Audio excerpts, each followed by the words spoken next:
I'd be happy to answer any questions I can. When you look at Derek hasn't thrown a pick in the last 6 games. He's easily the longest streak of his career. What would you attribute that to mostly? I just think he's a really good decision maker. He's never been one to throw a lot of picks, and I think he realizes right now that winning a turnover battle gives this team right now the best chance to win. So he's done a great job taking care of the ball. The Chiefs have been so good offensively and sort of masked the fact that they're 30th in total defense. You see this as an opportunity, as a shootout kind of game for your offense? I look at the Chiefs on defense. I got a lot of respect for them. They're going to be a handful. You know, they've given up some defensive touchdowns. D Ford's a problem. Justin Houston is a real problem. Jones is a problem for us. And Bob Sutton, the defensive coordinator, I know what he's capable of doing. They're coming off a bye week. They'll be healthy, they'll be happy, and they'll be ready to roll. So we're going to have our hands full. John, you've worked with a lot of quarterbacks, watched a lot of quarterbacks. When you look at Mahomes, what sets him apart at such a young age from so many other guys? Well, his overall skill set is sickening. I mean, it really is. He's double jointed. I mean, he can throw the ball from any platform possible. Running to his left, fading backwards. He can get out of trouble. You know, he made a throw against Louisiana Tech, the greatest throw I've ever seen. And he didn't set his feet. He's running to his left. And I said, why didn't you set your feet? Because you don't have to? He goes, exactly. You know, he just doesn't have to get himself in a perfect throwing position to throw down the field accurate passes. He's, you know, he's been blessed with a lot of talent, and they've surrounded him with the perfect scheme and a great supporting cast and the right coach.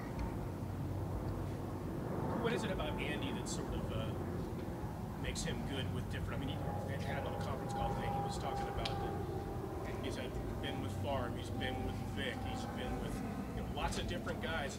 Well, he still runs this offense, but also allows these guys to utilize their own talents.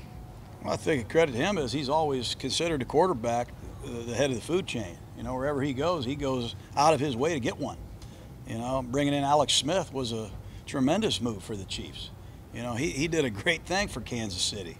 You know, you talked about Favre and Michael Vick, and he drafted Nick Foles. He's always, you know, he had Kevin Cobb playing well. He's always gone out, drafted quarterbacks, traded for quarterbacks, you know, signed free agent quarterbacks, and he's really good with quarterbacks. But he's able to adapt his scheme to who his quarterback is, and that's the sign of a great coach. Given your history with Andy, John, are you surprised at all with how well he's adapted throughout the years? I mean, people look at him and say, well, he's an old school guy, but the way he runs an offense is pretty. No, I mean, he's been in the league a long time and been calling plays. You know, been part of the draft. You know, he's been able to pick players. You know, he knows what he's doing. I'm not surprised at all. I don't know why anybody would be. John, any particularly fond memories of working with him in Green Bay? Yeah. Yeah, we got a lot of memories. You know, I don't have a lot of good feelings right now watching this tape. We got our hands full, but he's a great friend of mine. And passionate coach. He loves football. He might be one of the few guys I know that likes football more than me. That's why, you know, I treasure him. John, nobody wants to be in this role of spoiler at this point, but given that that's where you are, does that the juices flowing at all at this point in the season, the opportunity to get a division full? Yeah, we felt like we played a pretty good football game last week against the Ravens.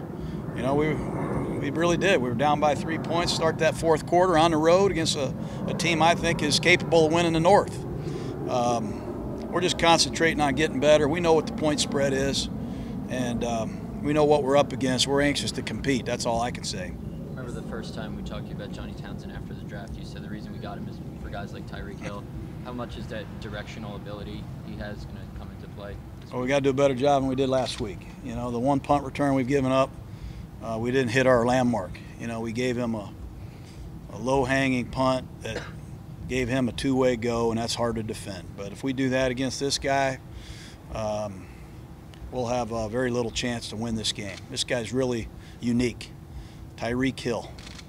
He's a unique skill set, and you got to limit his opportunities every way you can on offense and in the kicking game. We've asked you at different points during the year, whether it was against the Rams or the 49ers, coordinators, coaches that you've worked with before and know and have sat in dark rooms with, understand how they think? Is there something different that goes into that when he knows you know him so well? Yeah, there is to a degree, I mean, McVay has done a great job. Shanahan's done a great job. My brother's done a good job, Andy's got the right thing going right now. They have one hell of a scheme. They've got a great skill set. They got the right quarterback. Doesn't help me much right now. Doesn't. You guys good? Okay. All right, guys. Have a great day. Thanks.